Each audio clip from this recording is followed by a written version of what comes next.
Halo Sobat Mania, kembali lagi di BRC Official, ada kabar menarik nih mengenai PSM Makassar, melaju ke semifinal ASEAN Club Championship 2024/2025.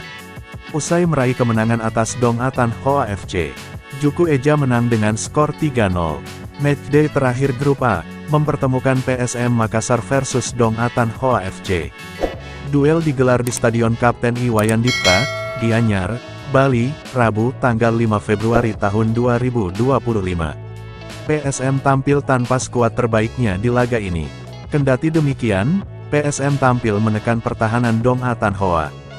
Gol pertama PSM, dicetak oleh Daisuke Sakai, di injury time babak pertama. Berawal dari Syahrul Lasinari, yang berhasil merebut bola dari kiper Dong Atan Hoa, kemudian dituntaskan Daisuke Sakai menjadi gol. 2 menit selepas turun minum, PSM sukses menambah keunggulan. Kali ini giliran Nermin Haljeta, yang mencatatkan namanya di papan skor. Gol balasan sempat dicetak Dong Atan Hoa, menit ke-59. Beruntung gol itu dianulir wasit, karena offside. Dong Atan Hoa tampil menyerang, guna mengejar ketertinggalan. Namun rapatnya pertahanan PSM, membuat Yago Ramos DKK, keteteran. Justru PSM yang nyaris menambah keunggulan, lewat serangan balik. Sayang, tendangan Victor Detan melengket, di tangkapan Trin Xuan Hoang. Haljeta kembali mencetak gol untuk PSM, menit ke-76.